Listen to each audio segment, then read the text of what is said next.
Duce sits down with his sister, Monica Toombs, graphic designer, foodie, mom, and former Sweet Baby Ray's team member, for a heartfelt conversation that spans family, barbecue, creativity, and the legacy they're both proud to be part of. I'm already getting emotional. It's really bad. I'm such a baby. It's like Sweet Baby Ray's. I love it. From childhood cassette tapes to building brands and raising kids, this episode... Oh my God, this... full of love, laughter, and legacy. I love it. Good job, we did it. It'll be the hardest part, for sure. My brother Larry and I grew up on the west side of Chicago, Madison, Cicero, Madison, Central, Lake and Laramie, that general area. If you wanted to go out, you had to either kind of be in a gang or play sports, and I opted for playing sports, and basketball became a real love of mine and integral into me growing up and having confidence. The nickname had for a while been Baby Ray because my last name is Raymond, and the guys in the neighborhood called my brother Ray, and just being younger than him, they called me Baby Ray. A very good team came into that we were going to play. They were bigger than us, they were older than us, and so we were kind of psyched to be playing with them. And during our layup drills, we were getting a little fancier, and we were trying a little harder, getting a little closer to the rim, and I made a particular move that one of the guys said, "Hey, that's sweet, Baby Ray."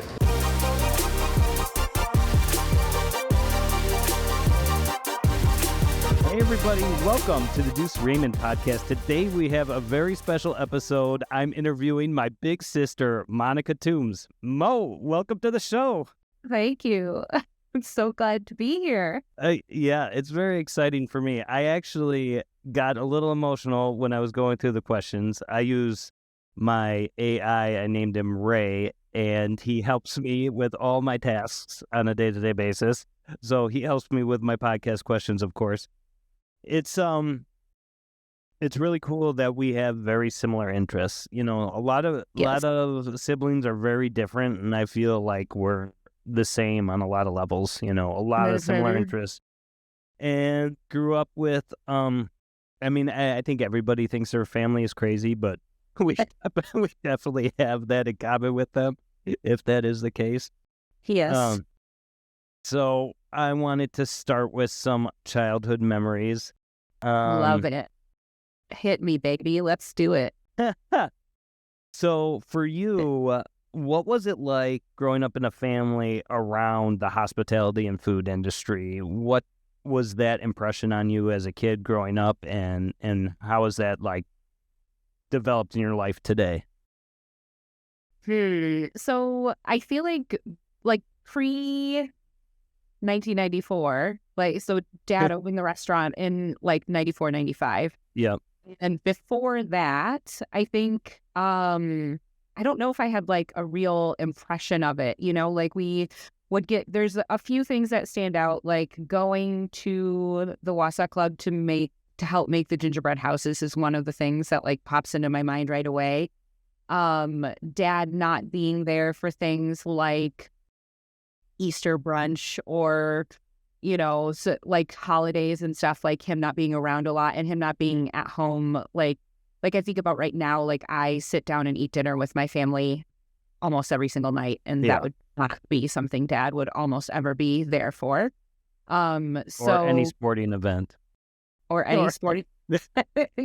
Yeah, or right. You mean our games and stuff. Yeah, Or potentially plays or recitals or anything like that. Totally. It would be very rare that he would be participating in something like that, where I know you and I as parents now are heavily involved with our kids' extracurriculars and just I don't know, picking my kids up from school and all that kind of stuff.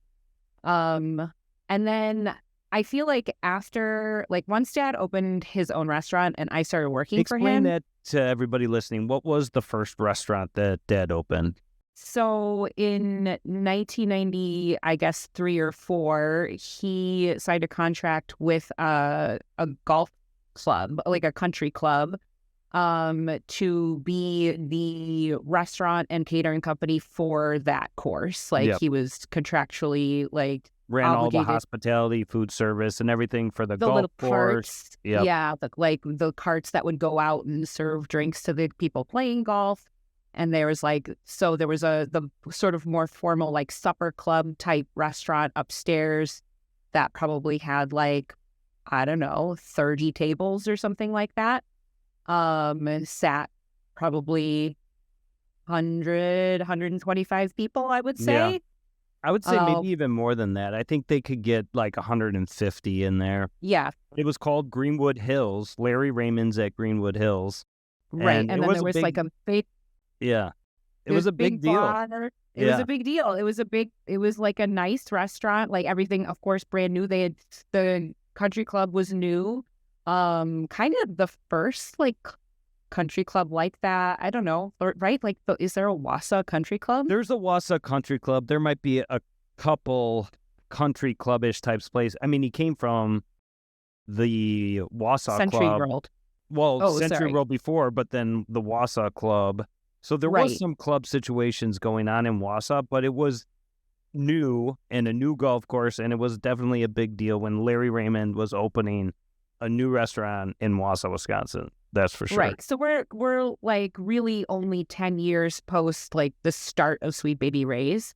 And I think that's like sort of probably coincided with a little bit more of like national distribution and recognition of the barbecue sauce as like a thing. Mm-hmm. And anyhow, so he was opening this big restaurant. There was like a super casual, more like sandwiches and chips kind of thing going on downstairs that was called Mulligan's, I think. Yes, And it was.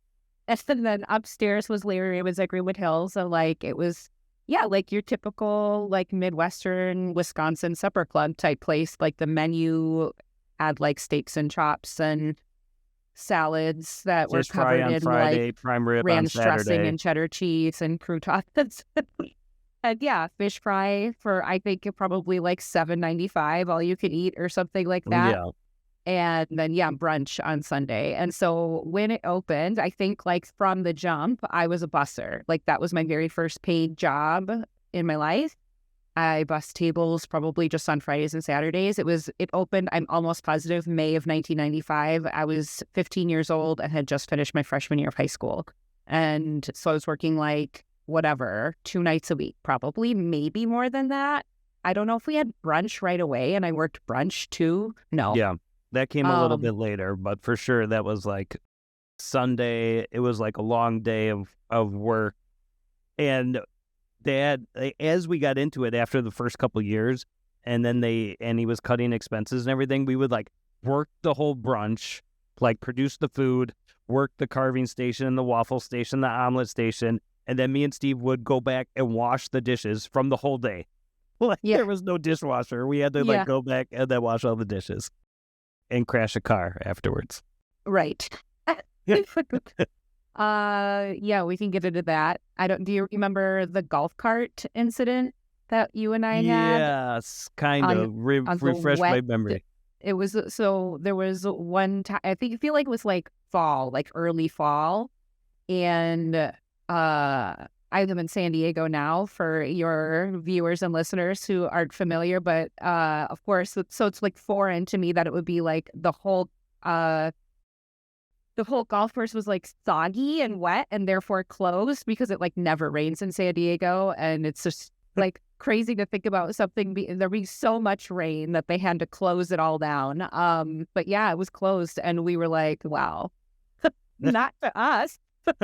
Our dad owns the place. So we Yeah. like took a golf cart out and fully like got it stuck in the mud Didn't we go down the driving lane range? So it was we like, were on the course. Yeah, we were Yeah. like on the not in the green, but like on the fairway or whatever. We were like on yeah. the golf, just like definitely causing damage to the golf course with the cart. yeah. I don't remember what year that was. We were probably like 15, 16, maybe 17. I don't know. Yeah, we definitely got in trouble for that one. Yeah, we did. Anyways, that I feel like once I started working in the restaurant, that was sort of like when my little like soft baby teenage brain started to sort of like take in some information about the world and like, oh, like these are real people. Like these are grown-ups. This is their job to like be a waitress at a restaurant. Like that person just told me they're 26 years old. That's old. Like I remember so vividly one of the waitresses telling me she was 26 and just being like, oh my God, like you're old. So yeah, I think I don't know, did that answer your question? I think so. We'll go back a little further. Now, this is something that we both, when we talked about doing the podcast together, we both referenced, and we created our own show back. I think we must have been 7, 8, 9, 10 years old, something like that. Yeah, maybe even younger than that. Just really? for sure. And we recorded episodes titled The Mo and Bro Show on a little cassette player where you could record on the cassette tapes. Yep. And when I was thinking about that, it was like a little bit performance-based. I have no idea what we talked about on The Mo and Bro Show. I have no recollection of those conversations, but I know we had The Mo and Bro Show. And then that led me to think around the holidays, we would always plan some sort of skit or something like that for Uncle Dave and Aunt Kathy. And it was just, I guess maybe there's some of that performer or art influence just in our DNA or in our background that we wanted to do that. I don't think every kid wants to create their own show or do a skit. You know, it's not like someone was like telling us that we have to make this skit up or something like that. No, not at all. And did I send you the picture? I was like not long ago recently looking through a bunch of old stuff and I found our like rap that we... Oh, really? Yeah, for like I want to say it was like Christmas of 91 because I think that was the year that Uncle Dynamite died. And that was like, that featured prominently in the rap. So like ridiculous that you would think about doing that. Oh my God. No, I don't remember anything we talked about on the Mo and Bro Show, but I remember the little gray like cassette player thing, and I remember you had to hold down like play and record in order to make it record.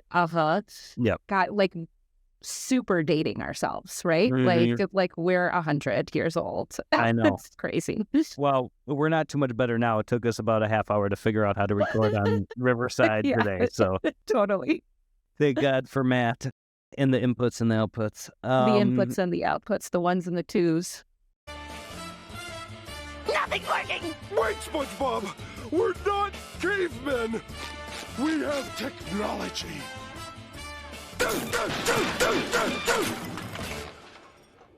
It didn't work. So when did you realize that food was like a bigger thing for our family? It's not just something that we ate, but it was something that, you know, we got excited going to restaurants. It was something we talked about. It was like, did you ever think about that when you were a kid? Or was it just like, this is what we do because we're the Raymonds and we go out to eat whenever we can? I don't know if I ever thought about that as a kid. I think, like, I know there's like a newspaper article, like an interview with Dad around Sweet Baby Ray's and like the, you know, launching of that business. And it's, you know, he's talking about you and I, and he says that like, you want to be a chef and like my son wants to be a chef and my daughter wants to like make beautiful food or something. Cause I was really in art from like the youngest age. Like he would bring home, here's totally a memory about Dad and like growing up around hospitality. Dad would bring home the like receipt paper, like rolls of receipt paper. You know what I'm talking about? Yeah.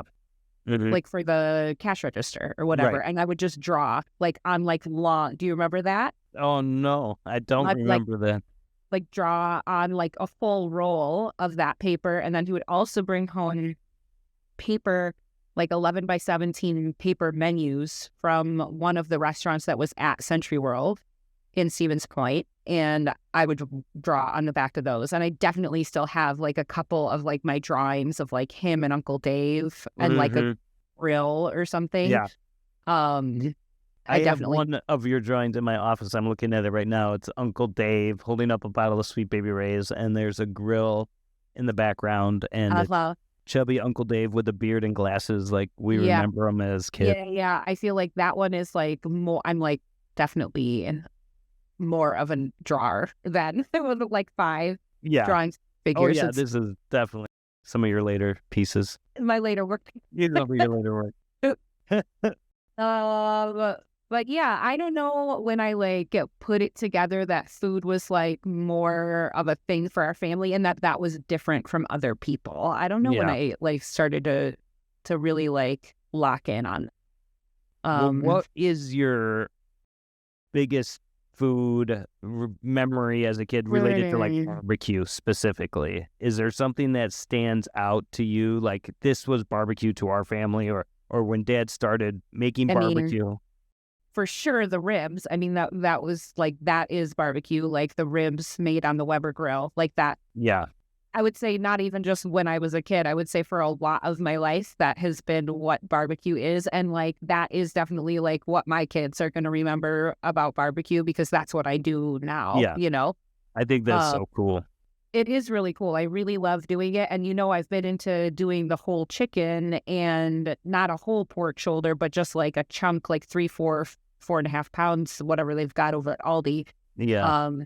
The last couple weeks I've been doing that, and it's just so good. It doesn't really take that much time or effort, and it's like a no-brainer. It tastes delicious. So I love doing it. And so versatile. What did I do? I did something different with the pork. I didn't do like regular barbecue this week. I did like a little Hawaiian vibe, like a rice bowl with the pork and some pineapple chunks and bell pepper and like a sort of, what's that brand, that Japanese barbecue sauce? That's Banchan. popular. Yeah. Popular. It's not barbecue sauce. That's my problem with banchan. It's teriyaki sauce. I don't know why it got put in the barbecue sauce category. We get all that data from all the sales of the barbecue sauce category, so it's definitely in the barbecue sauce category. But in my opinion, so interesting. It's not good or bad, right? But it's not barbecue sauce. It's like it's not good or bad, but it is wrong. That's what I mean. It's like it's a great sauce. I'm not saying anything about the product itself. I think it's great. Sure. I've used it before. Yeah, but it's not barbecue sauce as it pertains to that category. Like there's other sauces and marinades and everything else that I don't know. It's weird to me that it's in the barbecue sauce category. It's very interesting. But yeah, once you have that piece of smoked meat, whether it's chicken or pork or brisket or whatever, there's so much you could do with it. That's what you see a lot of my videos are on. And I love doing that, taking that smoked meat and then turning it into something else because they're so versatile. Yep. Yeah, like putting tomato-based barbecue sauce on it is really literally just one of a million things you can do with it. And we do a lot of like tacos and quesadillas. Chris, since I've been working my side hustle a couple nights a week, Chris has been, left with the smoked chicken or whatever, and he's been doing a lot of smoked chicken quesadillas for the kids for dinner. Yeah, that's perfect for that. Yeah. So when you talk about the ribs, you've actually started taking it a step further and actually making Sweet Baby Ray's from scratch. Yeah. What does that mean to you, or do you get sentimental at all, or do you like really think it's cool that you are able to do it?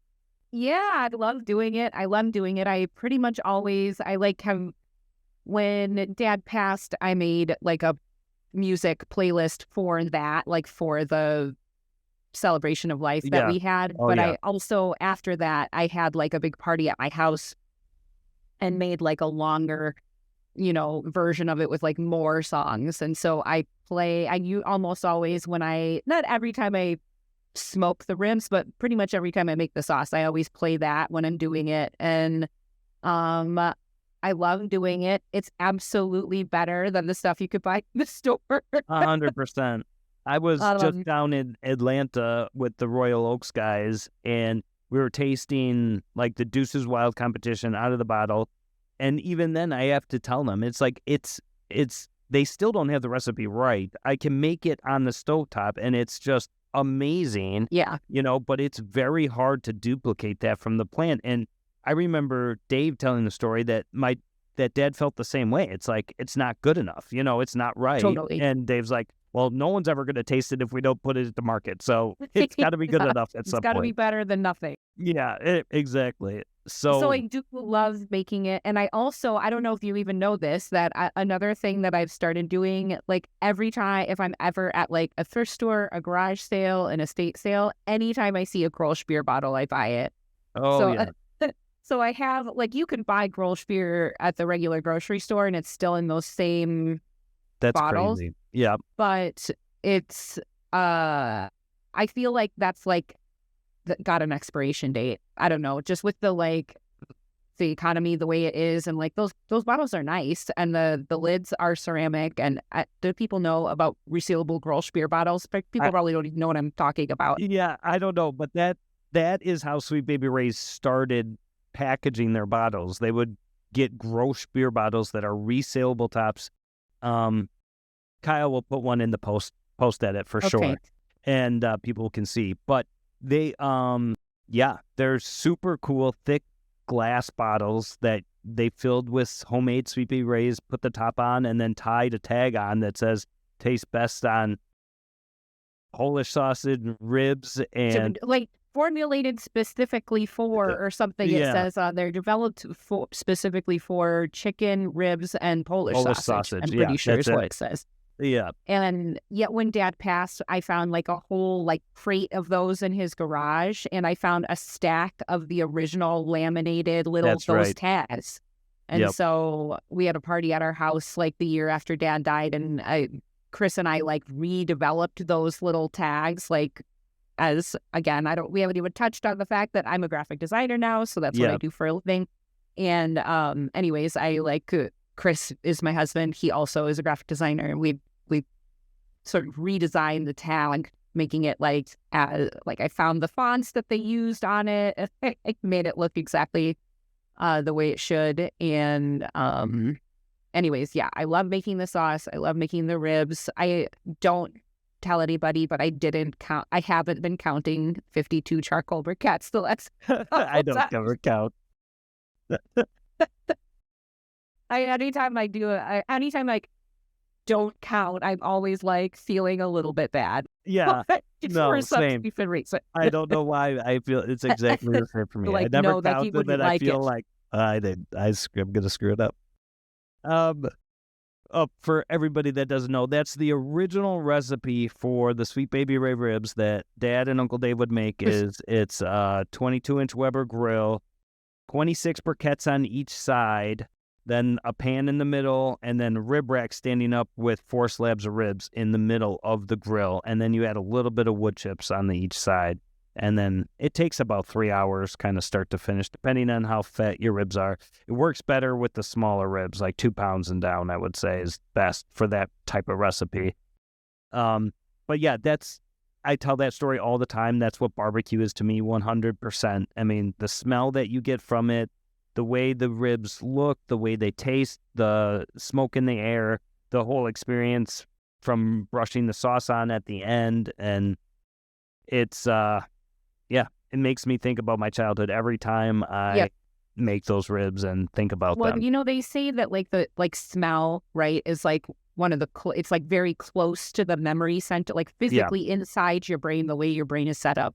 Your the olfactory center of your brain is very close to the memory center of your brain. And I'll just never forget the first time I made the rib, because it's stupid to think back on it, but I never even thought to try to make those ribs until after Dad died.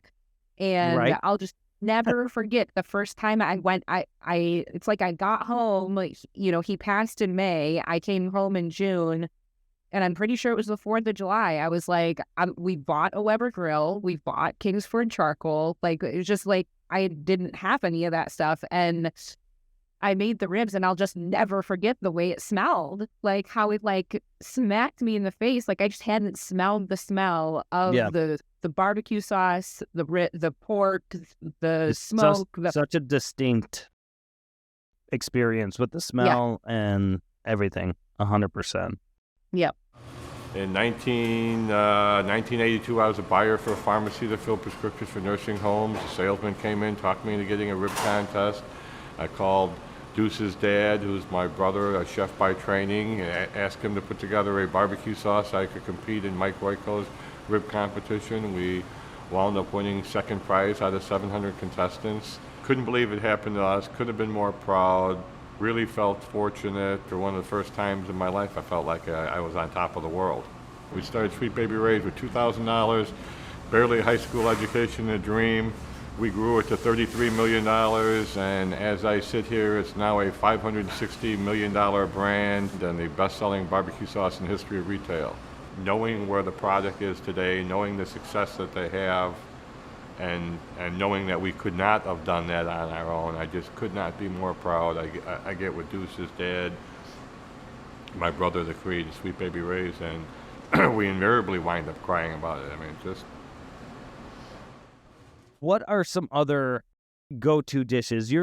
I consider you, and I don't know if you consider yourself, a foodie, and so... I kind of don't like that term for some reason. I feel like I'm better than... You're better than that? Well, you are... I'm more than a foodie. I'm, like, interested in food, and I like food, and I like to go out to eat, but I'm also, like, where I thought you were going with this compliment was that you consider me to be, like an excellent home chef, because that is what I consider myself to be. You are. I mean, everything from the planning down to the buying and the execution of everything, you are an excellent home cook. And Thank you. So what are some other go-tos that, whether you use the grill or not, what are some other meals that are like convenient for your family, some other things that you'd like to make at home? So one of them, which I know I've made for you at least once, is that like ginger pork rice bowl. Yes, my kids really love good. it. It's like you can make and it can be ground pork, ground turkey, ground chicken. I think I've even done it with ground beef. You can use ground sausage. It doesn't matter. Get any ground meat you want, brown it. And toward the end, when it's almost all the way cooked, you do like a tablespoon of fresh grated ginger, a tablespoon of garlic, and soy sauce, sesame oil, honey, big drizzle of honey.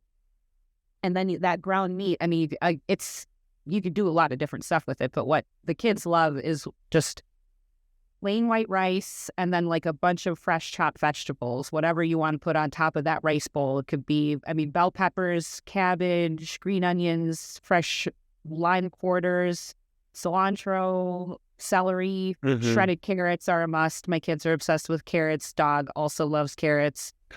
Loves to eat the ends of the carrots. If I'm grating a carrot, he's at my heels waiting for me to mess up and drop some on the floor.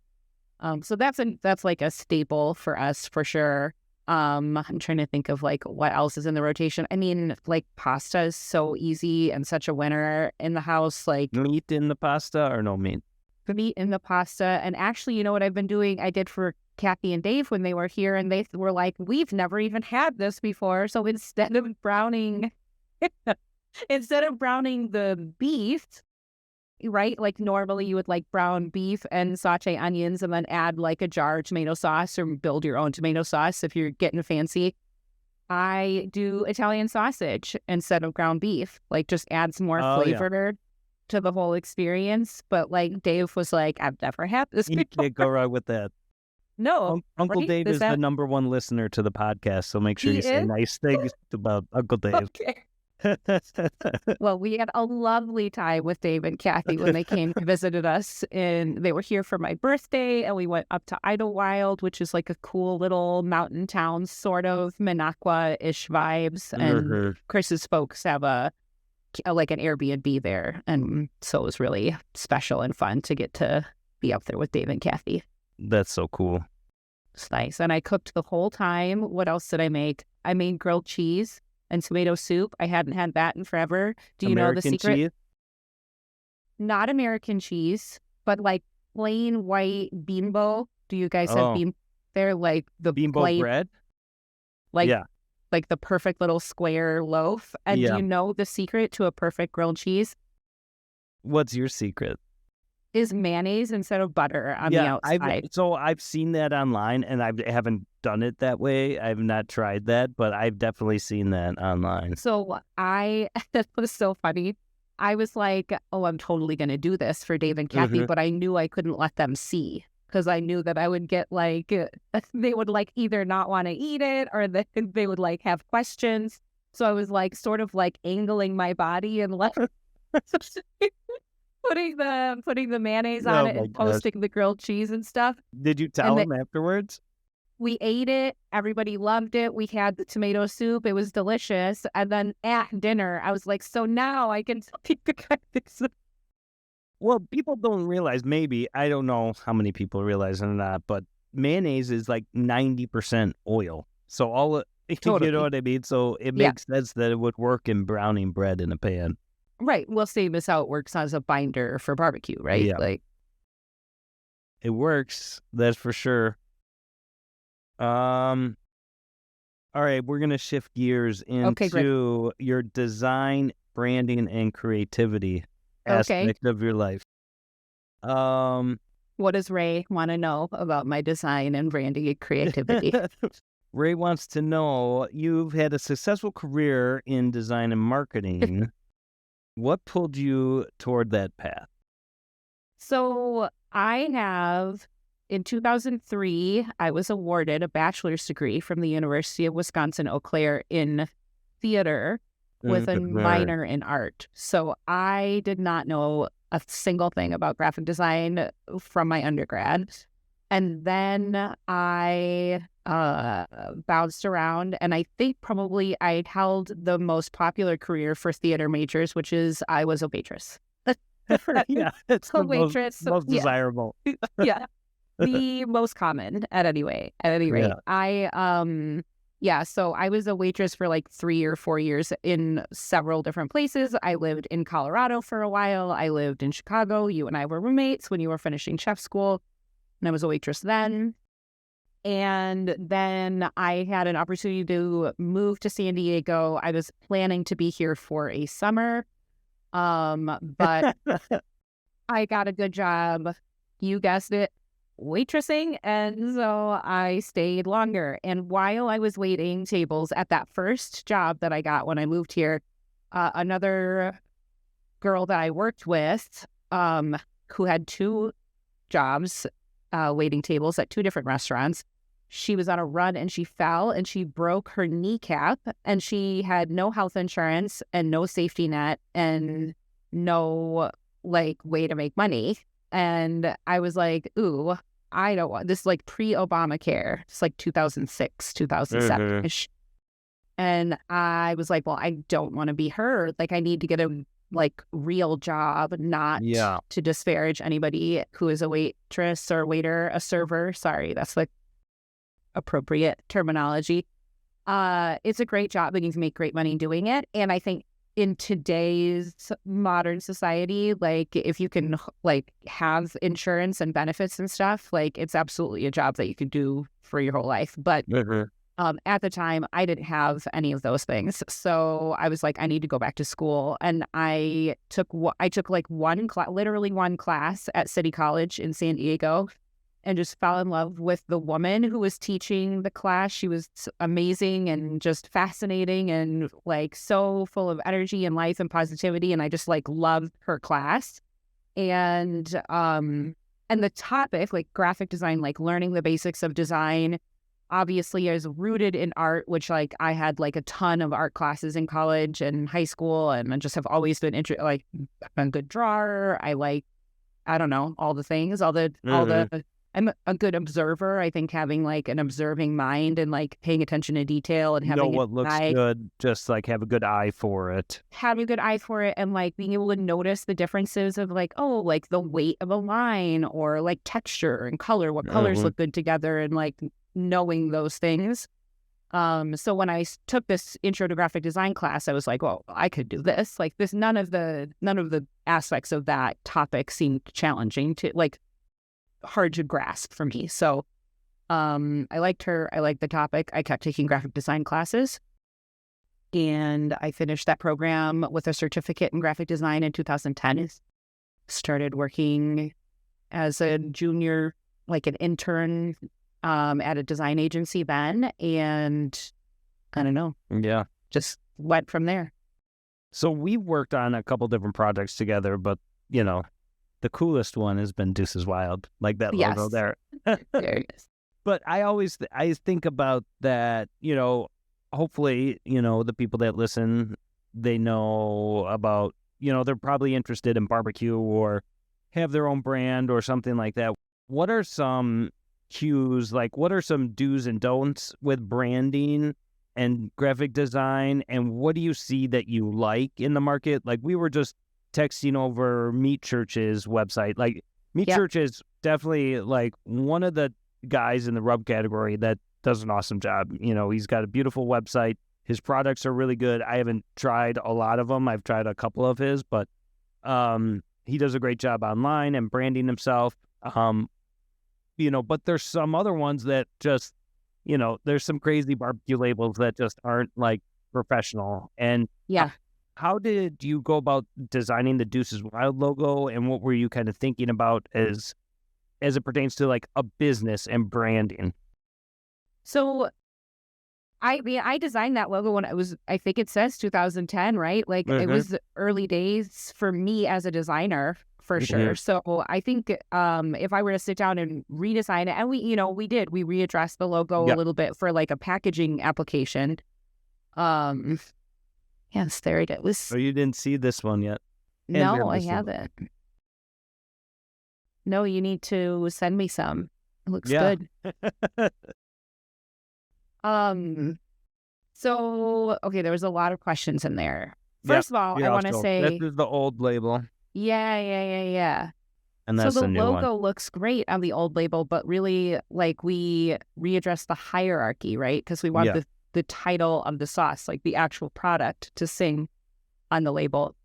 But I want to go back really quick because something you said reminded me of, like, so barbecue labels and barbecue packaging, like there's these smaller brands and smaller companies that like don't do it right. Like, right. Like their logos and labels are sort of like complex, and they're like almost like a little cartoon. They're like sort of telling a funny story or making a joke. And it's like, there's a lot of colors, and it's not like a good logo, because a good logo is like one or two colors. Like you could embroider it on a shirt, you could put it on a billboard on the highway, or you could print it on a postage stamp, and it's all you're going to be able to read it no matter what. But I think there's probably a thing in barbecue. So after I had my first graphic design agency job, I worked there for 2 years at an agency, and then I was hired in-house at a craft brewer here in San Diego, Green Flash Brewing Company. And I feel like there's probably some parallels between craft brewing and barbecue, which is in craft brewing, when I started working in that industry, there was sort of this there was this unspoken sort of judgment of any brand that looked too professional or clean. Like they sort of only wanted to drink beer from the guys who were like the still... gumball heads that are just like all full of colors, all crazy design. Yeah, like they're still like making it in somebody's garage, and because if it's like small batch and authentic, then that means it's going to be good. And like having like any company that's dumping too much money or time or energy into their marketing probably isn't. I mean, I think the prevailing wisdom at that time, or in that space, was that like they're not putting a lot of money into their beer because they're putting more money into their marketing. And I don't know if I could just see there being sort of a parallel in like barbecue, where like, oh, we like these guys who have this like rinky-dink label they're printing off their like home printer or something. That means that it's somehow more authentic. But I think, okay, so I just wanted to make that point. I just wonder if people feel like that in the barbecue industry. But to go back to your question, what was your question about like the do's and don'ts? What are some do's and don'ts? Like, and I just recall when you were talking about it, that Green Flash was a pretty clean label, wasn't it?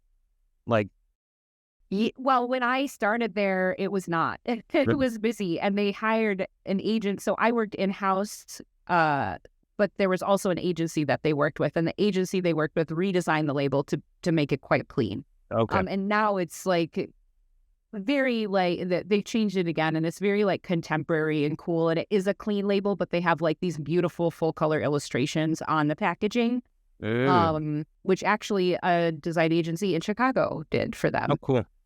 Yeah, it is cool. So, anyways, there was some push and pull between, like, it was kind of reminded me of working in a restaurant, like the front of the house and the back of the house. The brewers were like the back of the house guys, like the chefs, and I worked in marketing, and we were like the front of the house people, like the hostesses and the wait staff. And there was like a lot of like butting heads between the front and the back, because the brewers really liked the old label. They liked how like it was like a sunset with a palm tree and waves and like all this like a million different things in the picture. It was like 14 colors or something. You could not embroider it. There's all these like sort of thresholds, like, can you print it on a pint glass? Can you put it on a coaster? Can you put it on a label? And will it look good in all those contexts?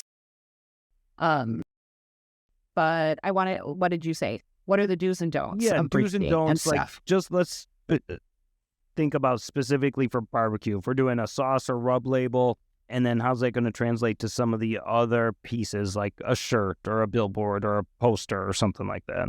I would really encourage anybody to keep things simple from a color perspective. Like, find a couple like Duce's Wild, gold and black. Like, basically everything is gold and black. And then what we did for Duce's Wild was we like targeted for each of the different like products. They sort of have their own color. And that is really, honestly, that's a system that was built off of Green Flash, like, because that's how they treated their product line. Each of the different beers had a color.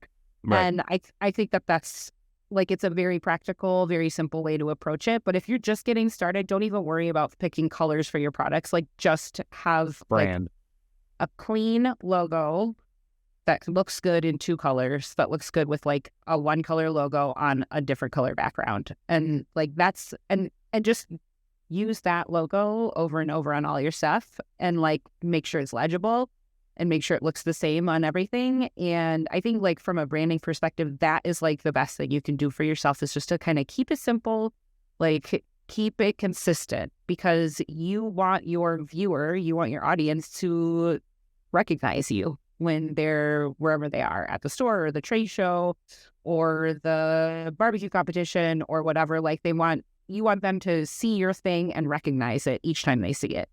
So that's like a very basic one. But when do you know it's time that you need like a secondary logo? Like, you might have one that's better for something in a larger context and then something for smaller print, like a business card or a postcard that you're doing inside a box or something, like, and you'll see like the big brands like McDonald's has their M, then they have the word McDonald's written out. Starbucks has like the mermaid lady, they have their name written out. They have like a few different versions. Is that something that's important to a smaller brand, or how do you think about that?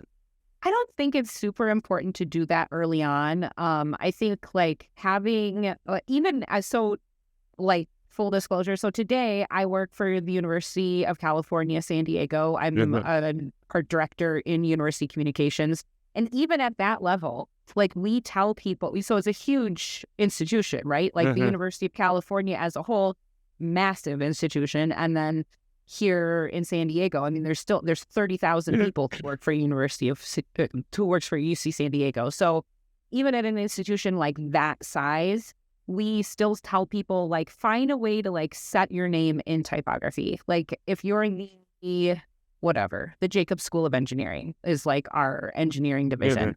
Like, don't feel like you have to have a logo, your own logo that says Jacobs School of Engineering. Like, it can just say your name a nice way. So if you are Jim Bob's Pork Belly Barbecue, that's a good one. I didn't even have to use my AI assistant to come up with.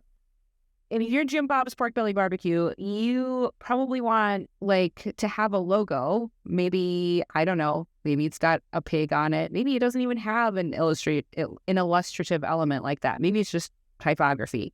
But you still want a way, like maybe it's in a circle, or maybe there's like something fun happening with the type.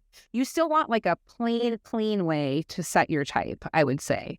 and that doesn't necessarily rise to the level of a logo, but it's like a clean way to set the type in a consistent way. Pick a font, probably one that's free and already on your computer, or that plays nicely with Canva or whatever your free design software of choice is. Because as much as I hate to say it, like people like me, like who have an education in design, like who went to school for graphic design, I think that like the graphic part of my job is probably like not long for this world. With programs like Canva and the rise of AI, I think like there are a lot of there are shrinking opportunities for people who specialize in just that thing.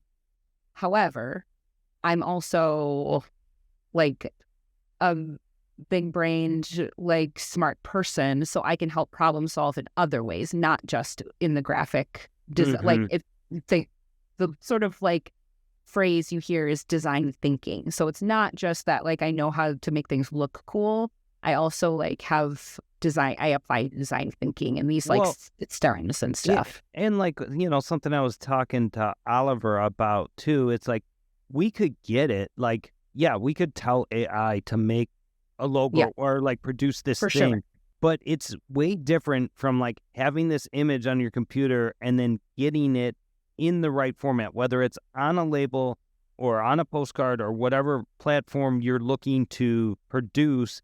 You need someone like you to size it, to, you know, get it all the dimensions correct. Is it going to bleed to the edge? There's so much more to it than just getting the picture. I think just the picture part or just the logo part, AI, especially like in another 6 months, is going to be able to fit out like whatever your heart desires.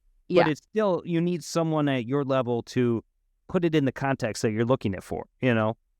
Right. Well, and it's not just like, I think if all you were ever going to do is print this postcard or this thing that's in front of you today, fine. But what's really helpful, the way in which a person like me is very helpful is when you're going to have a company for more than the next, 5 minutes when you print your postcard, is being able to put everything together and see like, how does it work on your website versus how does it work on the postcard versus how does it work on your business card versus how does it work on your packaging, like making sure that all those things, because again, if you're like not going to be around a long time, then maybe it doesn't matter. But if you're really trying to start a business and build it for the long term, you want to make sure that you're putting forth, just like you don't want your like one batch of your barbecue sauce to be rancid and like taste like crap. You also don't want your postcard to be like low res PDF and look like crap, like you want your social platform to look the same as your website, to look the same as your postcard, to look the same as your packaging. And like the way to do that is to have some people who are like not in my industry at all do have an aptitude for it. And I feel like as you and I have like a lot of the same DNA, but also like have worked together now on a lot of projects. I think that you really do have an eye for things now. Like, doesn't mean you have the same skill set that I have, but I think that you can you understand what I'm talking about. Sure. I think that there's a lot of people across like a lot of different industries who have an aptitude for it, who can hop into Canva and be their own designer. I think that that's definitely possible. But I think for like the long term and for not wanting, if you don't want to be an entrepreneur and a chef and a graphic designer, it really does help to outsource that part of the work to somebody like me. Right. Well, and that's the only reason I'll be able to work on the amount of projects that I am doing is because I have people that specialize in each of these. Absolutely. Subject matter experts are critical when it comes to when your business reaches a certain level. We talk this at my work all the time. You have to trust the subject matter expert that you hired, to be the expert, because we do specialize. For sure. Well, it's come up a couple times already, but let's talk about AI a little bit because I use it all the time for various different tasks. It's a Hey, huge... Duce, can we stop for 1 second? Sure. Can you put him outside or something? But Hugo's. I don't know if you are picking it up, but I can hear him whining at the door, so I don't want that to I didn't hear it, but So AI, I use it all the time for so many different various things. It's a huge time saver for me. It helps me think through things. Especially like now with different projects, I'm putting ideas past. I said it before, but I don't know if it was in when we were recording, but I named my AI Ray. Yes. And I think it gives it context. So like I know who I'm talking to. I feel like I'm being nice to him. I said, thanks, Ray, instead of just saying thanks. So Yeah. I'm going long term on that. Hopefully that'll play out in the right way. I have that also, just so you know. Oh, good. Yeah. It's Chad GPT. ChatGPT. Nice. Yeah. So where was I going this? So what are some ways that you use AI as a graphic designer or just in your everyday? Like, is it useful to you? Do you put it to good use? Yes, I do. Yes, it is. Yeah. And I would definitely credit you and our cousin Ryan with being two of like the earlier adopters that I know who were like using ChatGPT early on. And is that still like, because there's a few different ones now, is that still the one that you're using I'm the still most? most comfortable with ChatGPT. I know some people use Grok or, there's Claude, I think Gemini is another one. I tried using Gemini or the Llama 3, which is like the meta version. I don't know. ChatGPT, I'm just used to using it, so it's like well, and easy you're for already me. like you've trained it to be your buddy. Now it knows you. It knows like has the background on you and has the whatever 12 or 18 months of memory on you now. So you've already trained it. But yeah, I do love it. I do feel like it's so interesting to see like people who are still sort of like nope, it's not for me. And those people are in my life. The people who aren't using ChatGPT are also the people who aren't on TikTok. Like, you know what I mean? Like people who haven't like sort of continued to like level up and expand with like the tools of the internet that the modern age has supplied us. The things I use it for, man, I just like went through and started to like label each of my little like threads. So I have one for food and meal planning is like one that I use multiple times a week, every week for sure, where I'm saying like, give me a 4-day meal plan that focuses on protein. I have, it's a family of 4. I mean, it already knows that we're a family of 4, but at first I trained it like, oh, we're a family of 4. My kids are 10 and 8. Like my husband's allergic to salmon. I want to focus on protein. Give me breakfast and lunch for 4 days and then spit out a coinciding grocery list and a prep list of everything that I can do ahead of time. And so right? Like it's almost like it's the chef and I'm the prep cook kind of thing. Like yes, chef. Yes, chef. So so that's the thing that I use it for all the time. And then like more fine-tuning things too, where it's like, oh, like here I am, I'm halfway through like cooking dinner and I don't have an ingredient. And a lot of times I can just use like my big beautiful brain to figure that out. But like I can also ask it if it's something that just, like it's delegation. It's really just delegation. Like I can outsource that time and energy it would take me to Google it or figure it out. And it might take, 60 seconds maybe of communicating with. It's so much better than Google in so many ways. Like a million ways. Couldn't agree more. Sarah asked me, if I took a Claritin 24-hour in the morning, can I take 2 Benadryl at night? And I put it right into ChatGPT and it said the answer, explained the whole thing. Yeah. And it's like, it made sense what it was saying. So, I mean, you have to be cautious when you're talking about medical stuff. And there's stuff it's not perfect on for sure. But it's like, if you would have put that in Google, you would get ads for Claritin and you would it would just be all mumbo jumbo, Yep. And it's like, it makes it so it's specific to what you're asking for. So well, the fact that it's like remembering who you are and like what your goals are, what your, I don't know, like that's the big leg up it has over Google for sure. Yeah. And I know there's like an integrated AI into Google now too, but it does not work the same as the chat platform. I I use it for all kinds of stuff, like What curly about for hair work? Do advice. you use it anything for work? Work. Yeah, well, there's so not ChatGPT specific, but there are multiple like AI informed tools within the Adobe Creative Suite now. So the one that I use the most, like all the time, is it's called Generative Expand. So basically, like if your artboard is this big and your photo is only that big, but you're like, I'm creating a web header for a website where the artboard is like long and skinny like this. So I can like just make the artboard bigger and then have like the generative expand box checked. And like after I drag the artboard out, it'll ask me, what do you want it to be? And I just almost every time just say more of the background. And then it just like fills in that side Really? stuff where, yeah. And like That's sometimes awesome. if there's a lot of people in the image, it almost never works because the people that AI develops almost always look scary, crazy. You like in a crowd, like people have like distorted features. But No. if it's just like a landscape and you just need more of the land and the sky in the background, like it's seamless, like looks great almost every time. So that's a thing in Photoshop that I use like regularly all the time. Are you AI maximalist? Do you think it's going to be Honey and Rainbows in the future, or is it going to be Terminator 2? I don't know. It's almost every question like that is never one or the other. It's kind of like a little of both, I mean, Yeah.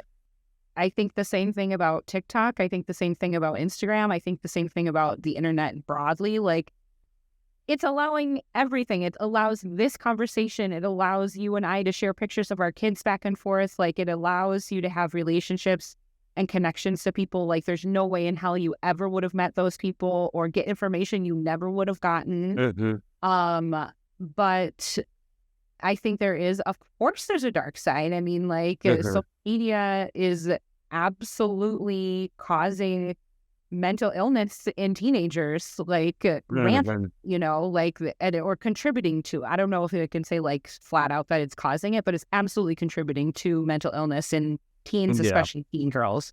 So like there's downsides to every single thing. How could there not be downsides to AI? Almost, I would say weekly, like my good friend Melanie, who is also a graphic designer at the university, almost weekly, I'm like sending her something and being like, we are cooked. Like, this is just taking jobs away from people like us. Like, we're just cooked, babe. Like, it's over. It's her. And it's really, like you said, 6 months from now. I mean, truly, like, it's happening lightning speed. I mean, I feel like the first time I heard of ChatGPT was probably like 2 years ago. Like, I think that was like the very first time I even heard of it. And the first time I used it was probably like a year ago. And it's you and I talked about this a couple of weeks ago. Like, it's so much better today than it was a year ago. It's crazy. Yeah.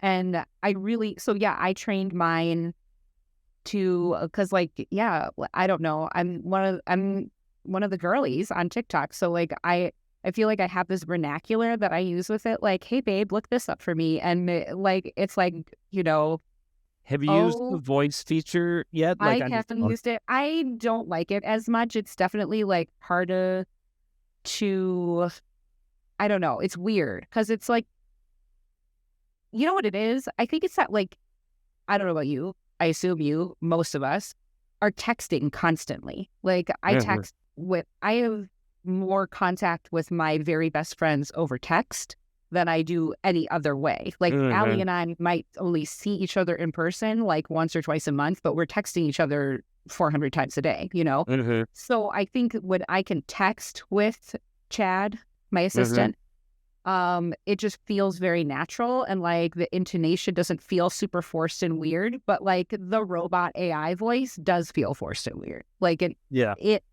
it speaking in like the girly pop, like TikTok vernacular, it just doesn't sound right. It sounds weird and fake. Where it's like sounds sort of like natural and fun and funny when it's like over text. Yeah, that's interesting for sure. So I don't use the voice a lot, but I did on the way home from the gym the other day. I was just talking to Ray about and Ray has got like a black voice. When I don't know when I was picking the voices, but he's definitely like a brother. Yo, from now on, only speak to me in Ebonics. I got you. What's good? Yes, dude. Who's the GOAT, Michael Jordan or LeBron James? That's a tough one, but most folks say Michael Jordan's the GOAT. Wait, stop. I need you to scale up the Ebonics, like to the max. I bet. Let's max it out. What's good? Why did they do this? Yeah. And I didn't I don't know if that like prompted me to pick the voice when that first came out or something, but I don't even remember. But it also will default to one if you go. Yeah. So I don't know. Anyway, so I was just had this whole conversation about like in the new Duce's Wild concept, I'm thinking about using the brisket trimmings to make a burger. And then I was telling them all these things about like, I just want it to be one specific burger. It's not a burger restaurant. It's like to use the trimmings to be, a profit center instead of throwing the scraps away. And then we'd like talk through all the scenarios, the pros and cons and everything. But I was driving home from the gym, so I couldn't type. And it was just really cool to have maximizing your time. Yeah. Too. And it was good to run through that thought process. But then I talked to a chef. I was in Atlanta over the week, and there was a chef from New York. He's got 3 restaurants, and I talked to him about the situation, and he kind of put me back to my original thought process is just do barbecue. That's what you're doing. You just do ribs, chicken, brisket, pork, and your 4 sides, and no one's going to you for a smash burger because there's a billion other smash burger places in Chicago. What did he tell you to do with brisket trimmings? So that's the thing is like right now it's just kind of a waste. We trim in a way where there's less trim, like we leave more on the brisket. Yeah. But I kind of like the way the product comes out better when you trim it more. It's more... It's not a competition trim. It's just how they trim it in Texas and stuff because they all use it for sausage and, so there's a reason to trim it a little tighter. The brisket's a little smaller. It comes out more even. You take more off the point side where the burnt ends comes, so it's a little more even across the flat side. But it just opens up the door for there's more problems. Then you have to buy a meat grinder and you have to store it properly and there's a lot of cons to it. But I really Dad would agree with that, chef, for sure. Like Dad would definitely agree. Like keeping it like this is what we do here. We aren't Cheesecake Factory. Like we don't have a 13-page menu. We make these 4 things and these 2 sides, and that's it. I think that Dad would definitely agree with that. Yeah, so I think there's a lot to be said for that, too. And you can take the brisket trimmings like what we do and... Yeah, can you use them? Could you use them in your giant catering facility that's right across the street? Yeah, you can use the fat and even some of the meat that's mixed a little, like just a little bit of the meat in the fat to render down for beef tallow. You could still chop it up and... beef tallow. Do you know what a lot of people are doing with beef tallow? Now, I'm going to guess what you're going to say, and I think I'm probably right, is using it for like face cream or something. Skincare products. Yeah. Huge, youthful glow. I know you'll be surprised, haven't used any, even though I look very youthful.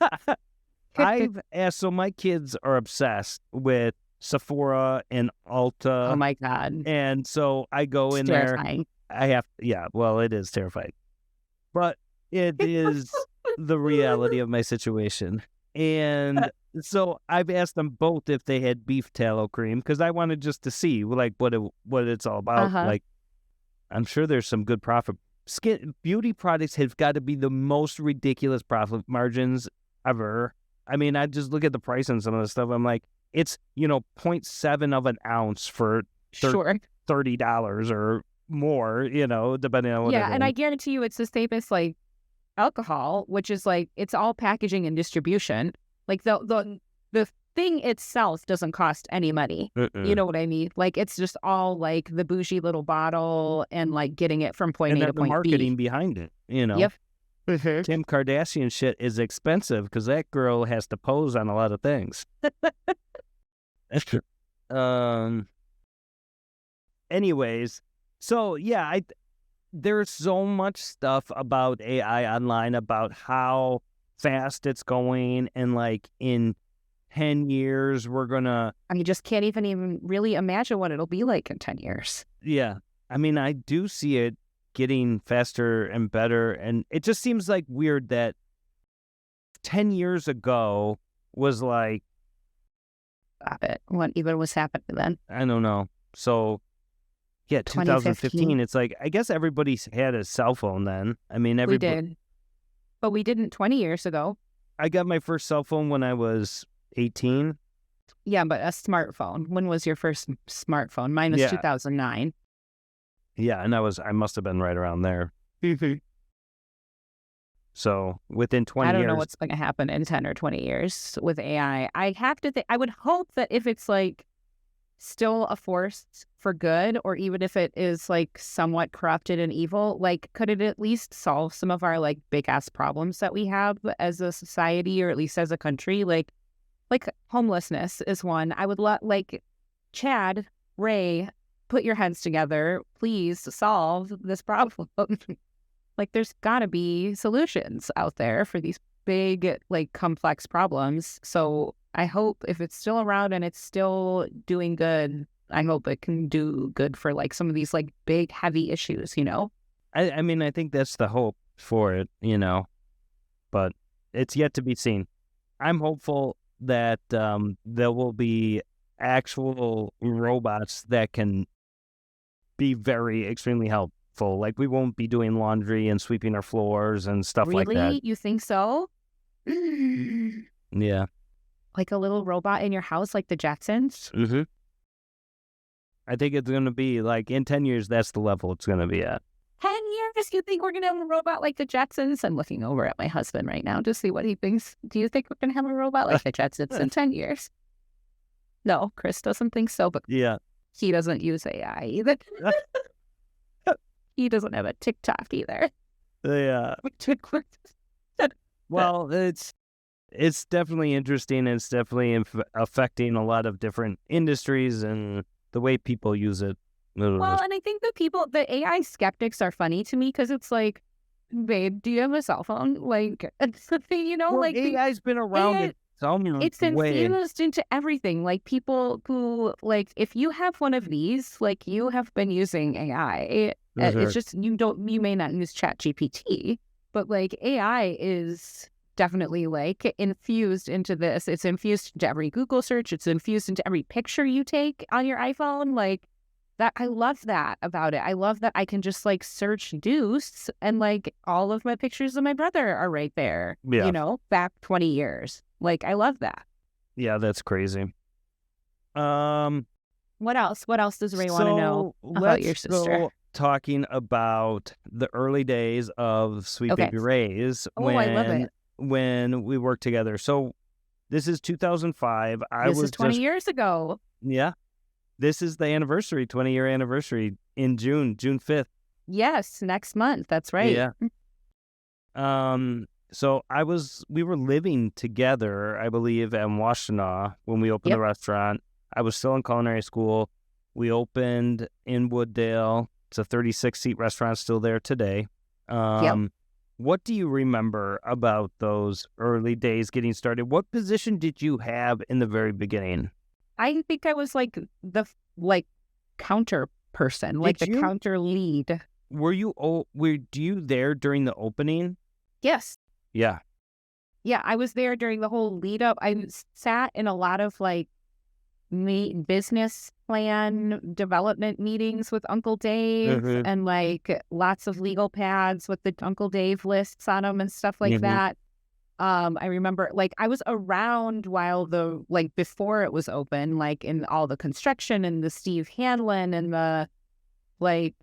the Mike and Papa and like that whole scene. The the like actually getting the whole place like built and open. And the week that it opened was absolutely like, I probably still the most hours I've ever worked in a week.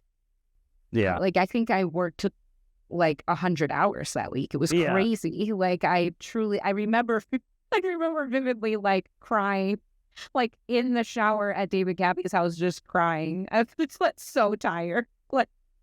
Like why my was brain this was so just hard? melting. We were I don't know. I think that shit's hard. I think that like it is hard to open a restaurant, and especially like a mom and pop and like big But shoes now to I think fill. back to like the stuff we do, like on Saturday, we run the restaurant. We have 8 weddings at one time going out the door, and it's like not hard at all. Yeah. I mean, at times at each event and in the restaurant when it's busy, it's hard, but collectively all together, it's not. But running that one restaurant was very hard. It was very hard. And I think some of it has to do with like the newness of like the team. Yeah. You know what I mean? If we had all been working together for 10 years already, that would be a different story. But like you were still in school. Like I don't like at that time, like I don't know. Not a sober person. Not a sober person either. Not a sober person.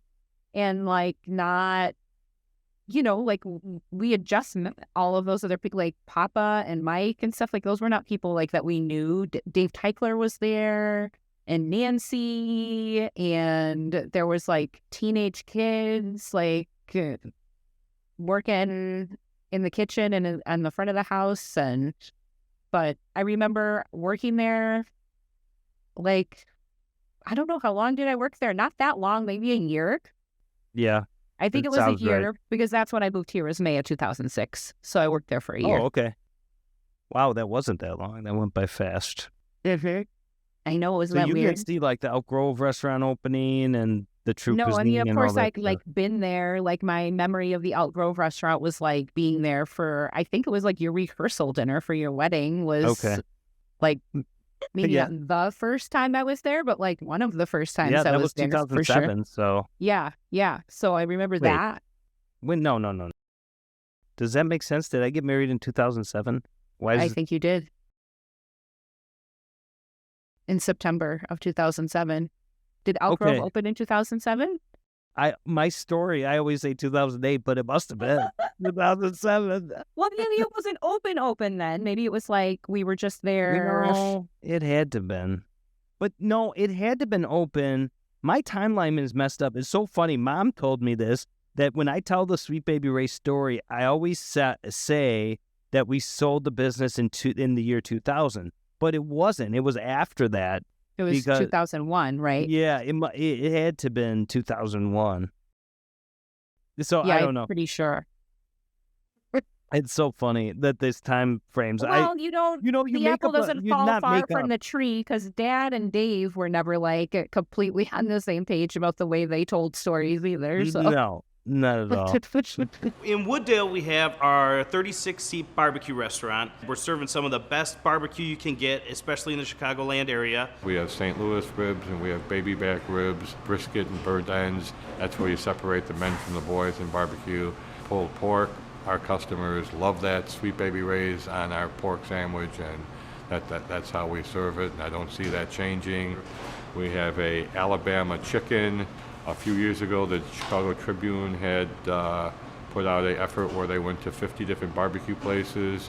They wound up calling our Alabama chicken the 3rd best barbecue item in Chicago that year. And we have smoked turkey and very, very good burgers. This is just a more homey place. It's where we started. This is the home of Sweet Baby Ray's because it is the first Sweet Baby Ray's restaurant. There's only one other. It's small. It smells like smoke when you walk in. This is a little barbecue joint that you would see down in Texas or in Memphis. And any given day, you can see license plates here from Wisconsin, Indiana, Florida, Texas. People are coming here as a destination barbecue location, but you also get to hear the full story of Sweet Baby Ray's. We have story panels that tell the story from when Dave and my dad were younger, and you get to see all the old bottles, all the old labels. That's something that's really cool to me. It brings me back to when I was 5 years old and they were just getting started. Yeah, it was definitely, I've been a part of a lot of different restaurant openings, Restaurants for Dad, Hereford and Hops, and Heaven on God, what was Seven. that? What was Hereford and Hops? That's in Wausau? Was that in Yeah. Wausau? Yeah, I was What part of was that it? opening team. That huge place where they made their own beer and then you would grill your own steaks and everything. It's a huge place. It's a different name now. It's called a different concept. Bought it out a few years back, so I can't remember the name of it now. But yeah, I was part of like a lot of different openings of restaurants over my career, and it's hard every single time. It is the newness and trying. Your processes aren't down, and we have this big event I told you about, the 10,000 people with the Gary crazy. Sinise band, and that'll be a challenge because it's not like no one's going to ever have done it before. No. You know what I mean? We'll Totally. have put in a new POS system, like 12 systems, which is just the iPad and a card reader, but still. So we have to have all that set up. We have to have the people trained on how to use it. We have to have them trained on what the menu is, and it's going to be fast and furious. It's a one-day event. And are those staff members that work that, are those like the gig workers who you don't really know them kind of thing? Or hopefully most of them will not be that. Okay. We're going to lean on towards, so there'll be some of our core staff. There'll be the management, pretty much the whole management team will be there. Opie, Rain, myself. Jason will probably have to stay at the shop, our executive chef, and then we'll have a few core people, like our event directors, who would be like a lead at a wedding. We're going to have one of them at each tent, and then we're going to fill in with event servers, hopefully our own servers, not the gig workers. And then I think we're going to fill in with more like friends and family than gig workers, because the gig worker, we have, 7 other events that day. So we'll probably have... You have other events on your 10,000. Oh Yep. my God. Yeah, it's So going to be... who's friends and family? Do you mean like Aunt Kathy and Uncle Dave, or like... Yeah, like Emma No, and Vicky, like really? my 13-year-old daughter and her best friend, and like I mean, people from church and Yeah. stuff like that. Should I We've fly got- out? When is it? What's the date? Should I come and be? Yeah, it's July 12th. Bring the family and put you to Can't work. do it. Gonna be on our big American family road trip. Oh, Going to Cali? Yellowstone. Oh, you're in Cali. Yellowstone. I'm in Cali. Yeah, we're going up to Missoula, Montana, to see Mary. Remember Mary, my high Mhm. school friend? Yeah. She lives there. So we're going to see her, and then we're going to be at Yellowstone on the way back. I still think about that. Like, that's bizarre. Her brother-in-law lives right by me. Right. It's so random. Yeah. What do you think about Duce's Wild, how we're going, the sauces, the rubs, going to retail, opening a restaurant, and what's your take on that development? I'm so excited about it. I'm super excited to be a part of, I'm excited to be a part of it because I just love you and believe in you. And I have a lot of respect for you and Brian and all of the decision-making ability and the emphasis on wanting to do it right from the beginning and but also the awareness and acceptance of the fact that you will probably make mistakes and then For course sure. correct and so I'm excited to be just a part of the team and a part of the process and get to see a brand that I helped develop applied visually to a space that is super, super exciting for me professionally. Yeah. And I look at a website like that Meat Church website and all of the fun different merch that they do and I just that is super exciting to think about getting to do some fun different stuff with the branding Yeah. fly it in a silly fun way on a t-shirt or whatever Yeah. getting to have a little That bit sticker of, what was that sticker that you sent fun. me The of? Body by Barbecue. Body by Bar. Like the girl on the mud flap in a bikini kind of Yeah. silhouette, but it's a fat dude with a beard. Yeah. That's so good. Yeah, I'm really good. So yeah, I'm very excited about it, and I feel like you guys, I just have a lot of faith in your planning and like taking steps forward in a like sane and sensible way, and like not doing too much too fast, but like also pushing yourselves out of your comfort zone, because like that's kind of, nobody ever like Dave said to Dad all those years ago, well, if it doesn't taste perfect, no, if we don't put it in a bottle, nobody's ever going to taste it, whether it's perfect or not, you know, like, and so you do kind of have to push yourself out of your comfort zone. And I think this is like a really like pivotal, like critical point in your business where like you're probably going to have to do that financially and otherwise. So, but it's exciting. It's great. Yeah. Well, thank you. I'm excited too. Yeah. It's It awesome. is a little scary, but mostly I'm like extremely confident with caution. You know what I mean? Like, Yeah. And that's why I have people on my team here where, you know, people don't understand is like, I'm able to do other stuff because I'm not cutting the onions in the kitchen. You know, Yeah. that's when I talk to somebody like, oh, you must be tired working in the kitchen all the time. Well, no, I don't work in the kitchen all the time. Right. Not that there's anything wrong with that. I love working in the kitchen, but Right. Wouldn't it be great if all you had to worry about was was running through a prep list and getting all the onions cut? Like, that's what I thought when I did work in the kitchen about doing dishes. Is like, just let me set up in the dishwasher and knock some dishes out. there's no pressure. It takes the pressure off, as Uncle Dave would say. That's right. Mo, this is we're going over it on my timeline here. All right. Reverse interview. Do you have any questions for me?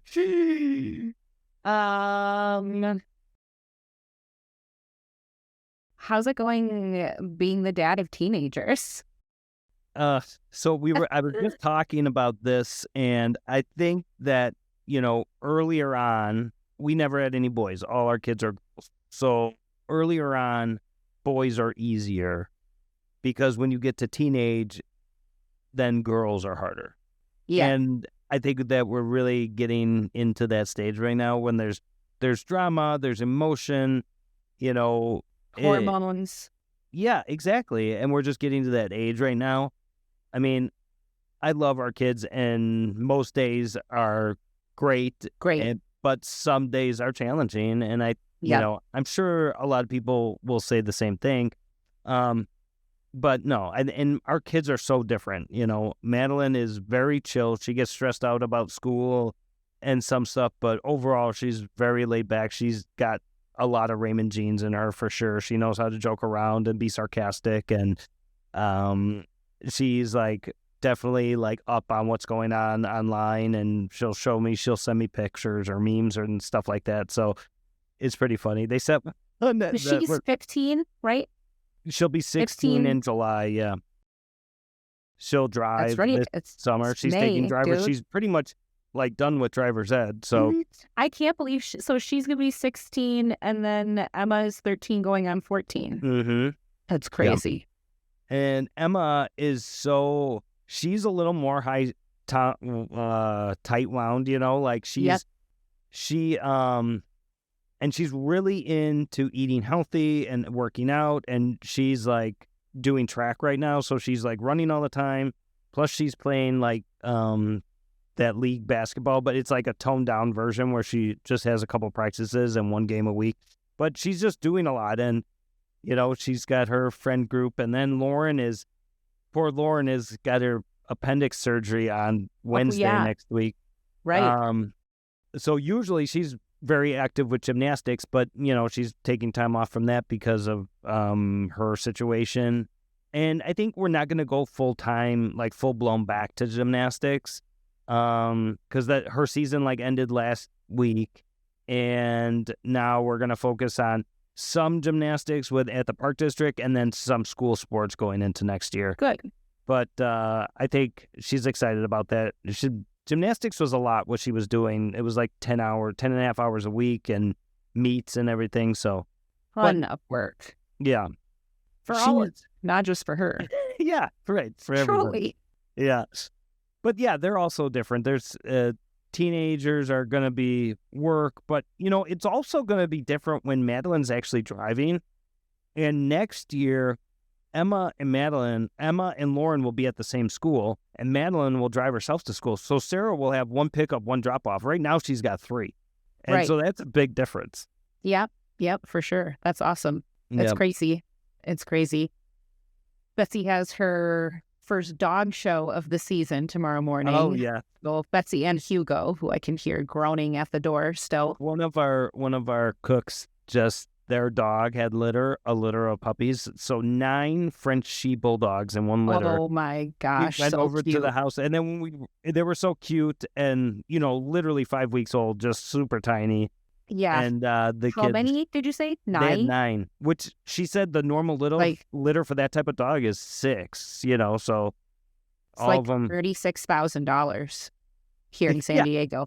Truly, they sell for like $4,000 or $5,000 a Yeah, puppy. I think they were hoping to get 2 each. Well, the send them out here, babe. Yeah, really. Take factor in the cost of the trip out here. You could probably make a little more money. Yeah. But when we got back, Lauren had mentioned that Betsy would really like one of those dogs because Oh, she man. does the dog shows and everything. Yep. So she remembers that. I mean, our kids don't see each other that often, but she definitely remembered that about Betsy and brought it up to me. Yep, it is cute. My kids always ask about your kids too. Super cute. Are you ready for a lightning round? Oh, I guess so. Well, I was telling myself I should listen to what those questions are because don't you ask everybody These the are same custom. ones? These are Oh, custom they're for you. custom to me. Okay, well, good. Then I feel like I couldn't have prepared anyways. Yes, Yeah. I'm ready. So I kind of stopped doing the lightning round because You did? Yeah, I'm bringing it back because I think that you will be. This is why. Because people want to stop and have a conversation about each question. That's not what this is. Okay, it's lightning. I love. I will And follow it the was rules. fine. It was fine, but it was just like that's not the point of We're this. right. Like, You're like, it's the end. I'm trying to wrap up. I don't want to add another 45 minutes to this Yeah. interview. so it was just like, and I don't know. It just got to be like, I don't know, an extra step that I didn't think it was like making an impact. But I thought it would be fun with you. So I love this is Ready. the lightning round. Okay. Are you ready? I'm ready. All right. Favorite meal Dad ever made? Like prime rib and mashed potatoes for Christmas. First thing you ever cooked that made you feel proud, like you were proud of this dish? My first thing I ever. Honestly, I used to. In college, I used to make like macaroni and cheese and a can of corn, and I thought I was like a chef. Yes. That's up. Like a box of Kraft mix. And you know what we used to call it? This was with my first boyfriend in college. We called it yellow dinner. That's awesome. SBR dish that you miss most from Wooddale? Duh, the Duce. See, I thought you were going to say rib tips, Oh, actually. okay. Well, I do love the rib tips. You know that. Okay, deep dish or thin crust? Thin crust. And then from where? Thin crust. Sam's. From where? Sam's. Sam's is in Wausau. Chicago-style hot dog. All the toppings, or how do you take your Chicago-style hot dog? Mustard and onions for me, please. Okay. One family tradition you've passed down to your kids.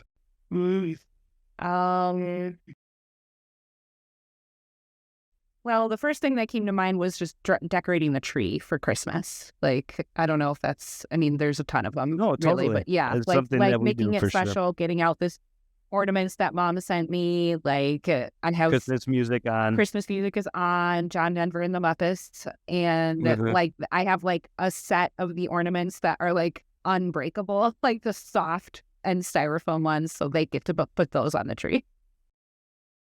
Go-to snack during graphic design session. Been really into tortilla chips and bitchin' sauce lately. This is a hard one. Favorite barbecue sauce? Gosh, it is a little hard. I mean, homemade Sweet Baby Ray's is probably the one that That's a good answer. you're gonna find That's that a in good my answer. fridge the most, I would say. Favorite Chicago food spot when you're back in town? I mean, Sweet Baby Ray's is a cop out. That would be the place that I would go. But Johnny's, Yeah, yeah. that's what I would say. All right, That's this the is one I don't miss. I do not come to Chicago without going to Johnny's in Elmwood Park for a beef.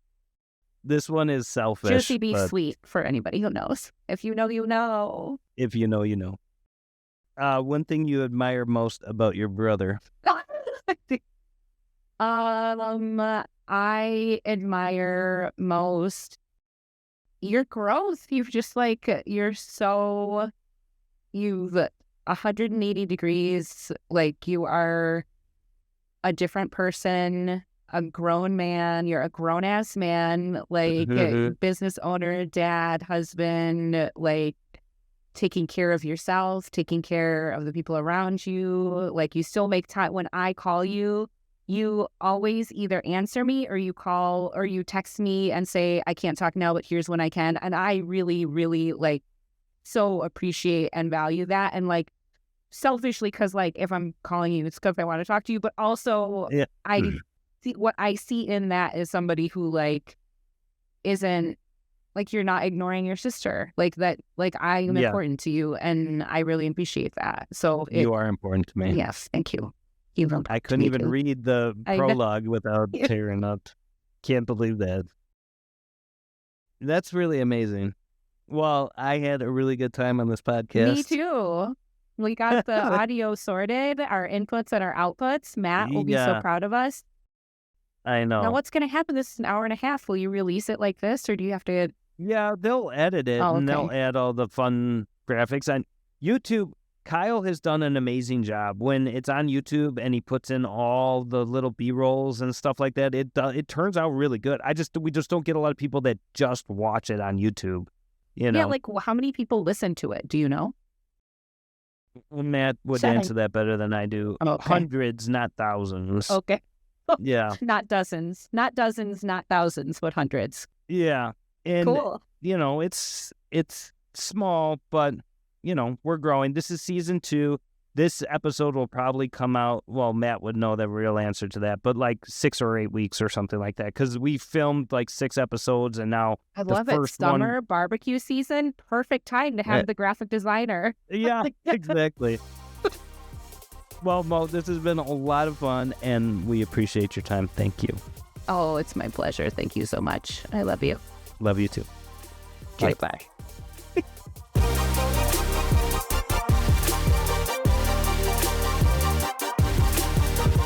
Oh, love you so much, Duce. Yeah. No, I love having a big sister.